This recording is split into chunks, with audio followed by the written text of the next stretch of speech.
Hello everyone, വീണ്ടും ഒരു വീഡിയോയിലേക്ക് സ്വാഗതം.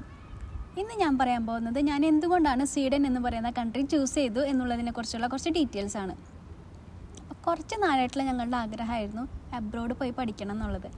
അബ്രോഡ് എന്ന് വെച്ചാൽ ഏതെങ്കിലും ഒരു യൂറോപ്യൻ കൺട്രീസിൽ പോയി പഠിക്കണം, അവിടെ സ്റ്റേ ചെയ്യണം എന്നൊക്കെയുള്ളത് ഞങ്ങളുടെ ആഗ്രഹമായിരുന്നു. അങ്ങനെയാണ് ഞങ്ങളുടെ മനസ്സിലേക്ക് കാനഡയും സ്വീഡനും വന്നത്. സ്വീഡനിലേക്ക് ഞങ്ങളൊരു 3-4 വർഷം മുന്നേ അപ്ലൈ ചെയ്തിട്ടുണ്ടായിരുന്നു. അവിടേക്ക് എനിക്ക് അഡ്മിഷൻ കിട്ടിയതുമാണ് ആ സമയത്ത്. പക്ഷേ കോവിഡ് ആൻഡ് അതിനെ റിലേറ്റ് ചെയ്തിട്ടുള്ള കുറച്ച് ഇഷ്യൂസ് കാരണം ഞങ്ങൾ ആ പ്ലാൻ ഡ്രോപ്പ് ചെയ്യുകയാണ് ഉണ്ടായത്.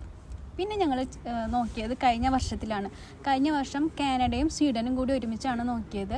കാനഡയിലേക്ക് എനിക്കെന്താണെന്ന് വെച്ചാൽ ഞാൻ വർക്ക് ചെയ്യുന്നതിന് റിലേറ്റഡ് ആയിട്ടുള്ള ഒരു കോഴ്സ് ഉണ്ടായിരുന്നു. അപ്പോൾ അതിന് വേണ്ടിയിട്ടാണ് കാനഡ ചൂസ് ചെയ്തത്. പക്ഷേ ഞങ്ങൾ അപ്രോച്ച് ചെയ്ത ഏജൻസി ഡോക്യുമെൻ്റ് സബ്മിറ്റ് ചെയ്തതിൻ്റെ ഒരു ഇഷ്യൂ കാരണം ഡോക്യുമെൻറ്റ് മിസ്സിങ് എന്നുള്ള രീതിയിൽ എനിക്ക് റിജക്ഷൻ വന്നു. അപ്പോൾ അതുകൊണ്ട് കാനഡ എന്നുള്ള പ്ലാന് ഞങ്ങൾ ഡ്രോപ്പ് ചെയ്യേണ്ടി വന്നു. അങ്ങനെ ഞങ്ങൾ സ്വീഡൻ എന്ന് പറഞ്ഞ ഒരൊറ്റ ഓപ്ഷൻ ചൂസ് ചെയ്തു.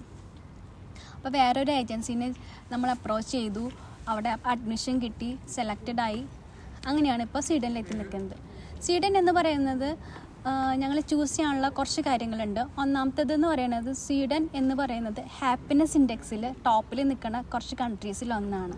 മാത്രമല്ല സ്വീഡനിലേക്ക് വരുമ്പോൾ നമുക്ക് കിട്ടുന്നത് ഒരു ഷെങ്കൻ വിസയാണ്. ഷെങ്കൻ വിസ കിട്ടുമ്പോൾ നമുക്ക് എല്ലാ ഷെങ്കൻ കൺട്രീസിലും നമുക്ക് ട്രാവൽ ചെയ്യാം.